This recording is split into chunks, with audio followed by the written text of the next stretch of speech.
بالله من الشیطان الرجیم بسم الله الرحمن الرحیم. زمې عزتمند ورونو، څنګه چې تاسو ته پته ده چې په نوهار کې حضنور ماشومې سره کم ظلم او زیاتې شوی دی چې د هغې په باره کې موږ سره هیڅ قسم الفاظ نشته. د افسوس خبره د ټولو نه زیاته دا ده چې حکومت وقت په دې خبره باندې مکمل طور باندې خاموشه دی. هیڅ قسمه اکشن په هغې باندې وانغشته. داسې انسان ته سریعام پانسي ورکول پکار دی. څنګه چې په آوټ کنټري کې که یو کس ته صرف او صرف په دې کې پانسي سریعام په چوک کې ملو شوه او هغه د عبرت نشان جوړ شو، نو قسم په خدای چې څوک به په غلطۍ کې هم داسې غلطي ونه کوي. نن د حضنور ماشومې د مور د زړه نه تپوس وکړه چې په هغې به څه تېرېږي. موږ خو صرف او صرف افسوس کولی شو، حکمران خو صرف او صرف افسوس کولی شي، موږ خو صرف ویډیو جوړولی شو، بل صرف ویډیو جوړولی شي.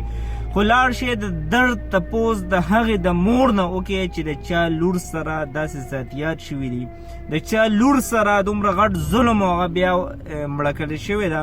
د هغې پلار زړه نه تپوس وکړئ چې د چا د زړه قطره وه ده.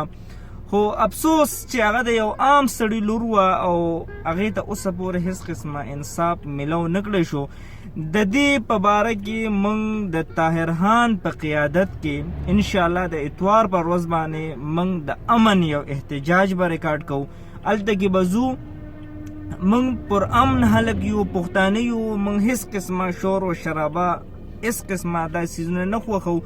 امن طور باندې به هلته کې موږ احتجاج کوو. تاسو ټولو ته درخواست دی چې د اتوار پر ورځ به 3 بجې باندې طاهر خان بای سره اوږه په اوږه باندې ودرېږئ. هغه د دې ماشومې لپاره هر څه په دو باندې لګولی دی، اواز یې ول اوچت کړی دی. د هغه په مدد سره الکترانیک میډیا، څومره چې میډیا ټولو هر پیج د دې اواز اوچت کړ، سوشل میډیا ټولو په دې باره کې ایکشن کې راغلی دی.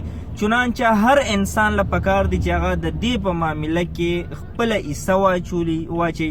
طاهر خان بای سره په دې به څوک بغض کوي، کینه کوي، خوښ دی نه دی خوښ، صرف او صرف دا سوچ دی وکړي چې د طاهر بای د کم کار دپاره روتی دی. صرف او صرف دا سوچ دی. دا سوچ دی کله نه کوي چې څوک دی، د کم ځای دی، څه حالات دي، څه نه دي.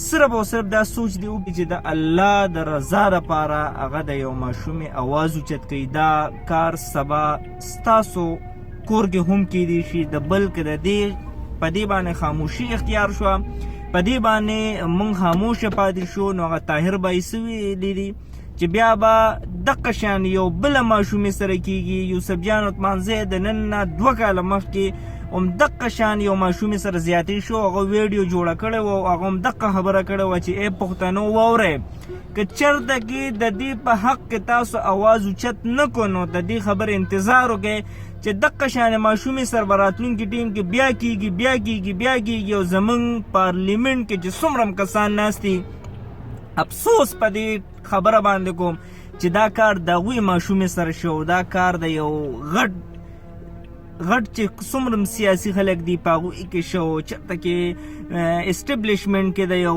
غټ افسر لور سره شو. نو په منټونو کې قسم په خدای د خان مالدار جاګیردار دپاره په سکندونو کې قانون بدلیږي، خو زموږ د غریب دپاره قسم په خدای قانون صرف او صرف د غریب دپاره دی.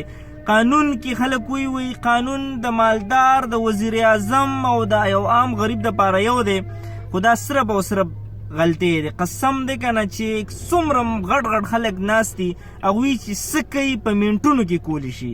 موږ غلیب د خولې نه اوب قدر ته هم نشو اوښکې. چنانچه دا خبره دې ځای کې راټولوم د اتوار پر ورځ باندې 3 بجې پېښور ته هر کس ورسې طاهر بای پیج ته لاړ شي، په هغې باندې کنټیکټ راغی شوی دی.